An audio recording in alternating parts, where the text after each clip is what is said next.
No. Hey, it's Day. Welcome back to my channel. And today we are doing our very first reading vlog. I'm so excited because I've always wanted to do one of these. I just didn't know how to approach it because I usually read at night.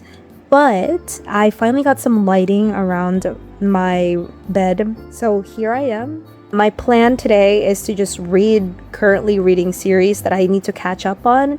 And I will be using AniList with my custom list titled Catch Up with a Baseball. Because you catch a baseball.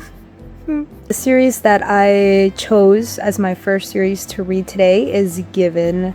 It has been like 2 years since I read it, so I'm excited to just get back into it.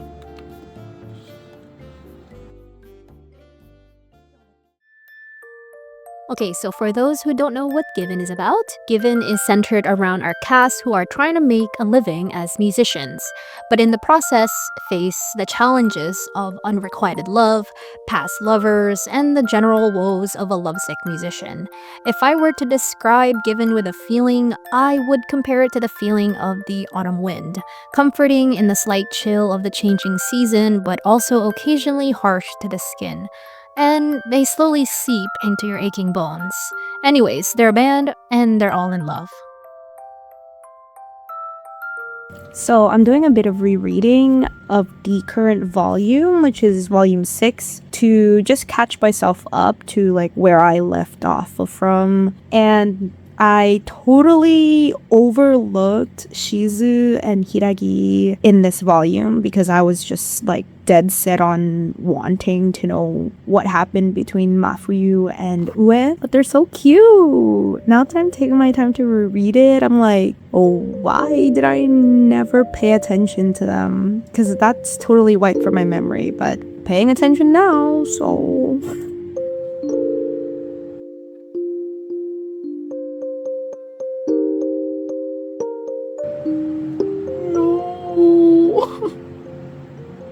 Why did I never pay attention to Shizu and Hiragi? Cause like I swear I think I was like skim reading back then, cause I don't have any recollection or memory of this. His line of "not like you or Yuki," as long as I can remember, you two had always had each other, so I don't expect you to understand this, but I don't have a choice. To get what I want, I have to grab any chance, no matter how small. I'd be willing to throw away even my life. You don't know how good you have it. And the panel, it's just Hiragi smiling.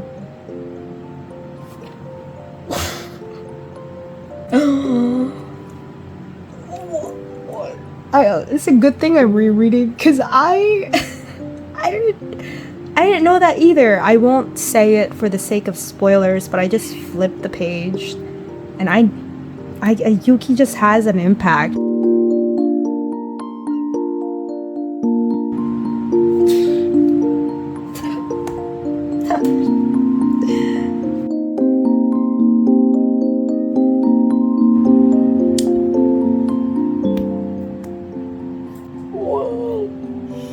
No.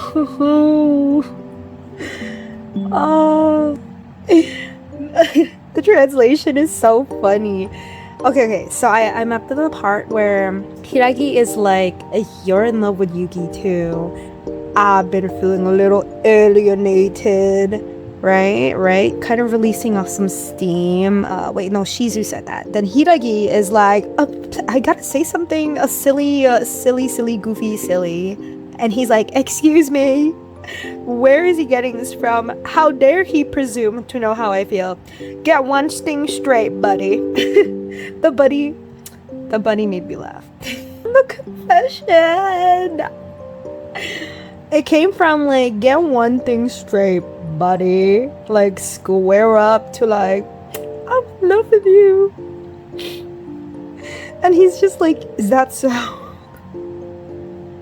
What do you mean? Did he know this whole time? Shizu. Is it the childhood friends to lovers? Is it the unrequited love? Is it the confusing definitions of what love is? Or maybe it's all of the above. Poetry. going a bit insane. So I just finished volume 7. It was heavily focused on Shizu and Hiragi. I don't know. I have to reread the whole series, but I think that might have been one of my favorite volumes, aside from the volume, obviously, like near the beginning where Matthew makes his breakthrough as well. I guess I just like the volumes where the characters make breakthroughs and come to realizations. Alright, so 1 hour later, I finished Given. It is currently 1:15 a.m. My thoughts overall, I think Given is solid. It has always been solid, and it felt a little rushed. This might just be me really eagerly wanting to finish the last 2 volumes, but Volume 7 was just so impactful with Hiragi and Shizu's arc. Maybe I'm just biased too. I really enjoyed that volume, and I like ate it up and I savored it, and in the last 2 chapters I was just like, yeah, it's Matthew's like complete ending. You know what I mean? I'm not saying it's bad. It's a 5-star for me. Alright, since we've read manga, I think I'm gonna switch into webtoon now. It has been a while since I read Fantasie of a Stepmother, so I'm going to continue that one. With that series, the last time I left off, I was reading the part where they just rescued Elias. I forgot his name. They rescued Elias from this gambling scam he got himself into, and they have a really touching family moment. Just to quickly summarize Fantasie of a Stepmother, it centers around Shuri, who was adopted at 16 years old to become the mother and the head of the Neuschwanstein family. I know, it's crazy. It's a series full of political scheming and familial themes, and my favorite part of the series is the grittiness around our setting and the art's poetry. It also doesn't romanticize a certain common trope that might be often found in Eastern media these days. So currently, essentially what's been happening in the chapters is just there's more scheming happening in the background with the prince and the clergy, and I'm usually confused as to what's happening because that's just me not being big brain. But then this artist always loves to draw these beautiful panels, and then I just scroll and scroll, and I'm just like, I have no idea what's happening. And then suddenly you get panels like this. And I'm just like, wow, I don't understand anything, but that's beautiful. And then like you keep scrolling and you're like, something about a necklace that I don't remember what happened from like weeks ago now. And then bam, like what? This artist is actually cracked. Wait, I forgot the artist's name. Spice Kitty, I think. Or no. I think that's what keeps me really, really into this series. While I like the scheming and the political intrigue, I just am not big brain enough to like remember all the details. Like I would probably have to keep rereading it, but it's not one of those series that's too fun to reread. So I just kind of like wing it each time I'm reading, and I'm like, I kind of know what's happening, and then pretty pictures pop up and I'm like, this is so worth it. I love it. I love this experience. Do you guys read series like that sometimes? Is it just me? Alright, so I finished reading like 6 chapters. Favorite part about these past 6 chapters is Shuri's sudden consciousness with Nora, so that's always a plus, and it's so silly, like her just being nervous and then like trying to hide it from the kids, and I'm just like, girl, you're not that you're pretty obvious. So that part was enjoyable, and I think I'm gonna leave it there because it also might not have enough ink to buy the future chapters, so I'm gonna need to like stock up on that as well. And the last series that I'm gonna be catching up on today is Omniscient Reader's Viewpoint. It has been probably like 6 months since I read it. I might just read like a few chapters because it is like 2 a.m. now. And hey, there's a video where I explain why I love this series. You should definitely check it out.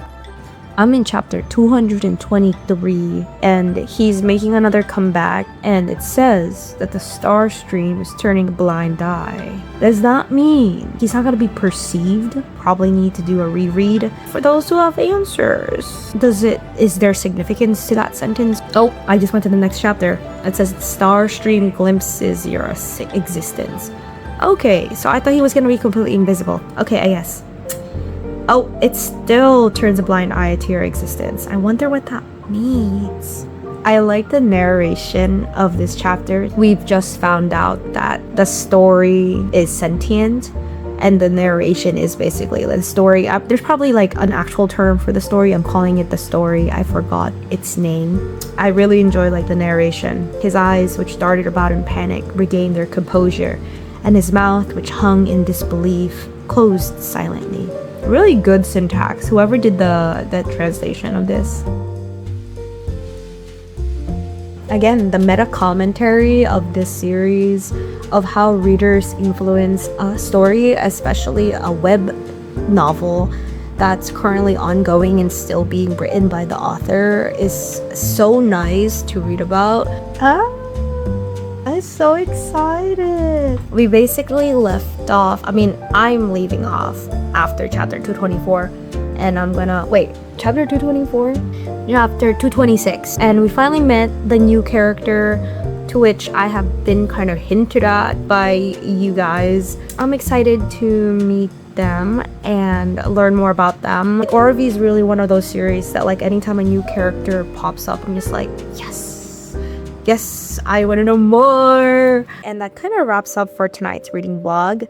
Honestly, not gonna lie, when I started this vlog, I was like, I'm gonna catch up on all 40 series. I'm gonna have like a crazy binge night. I'm gonna stay up all night and like finish them all. And I underestimated just how many series and how many chapters I have to catch up on. I think the last thing that I was meaning to read in this video was to catch up with A Sign of Affection. We don't have time to do that, so we'll save that for another vlog. And also, just let me know what you guys think of this style of videos. This has been Day signing out. Keep on dreaming, peeps. Bye. Good night.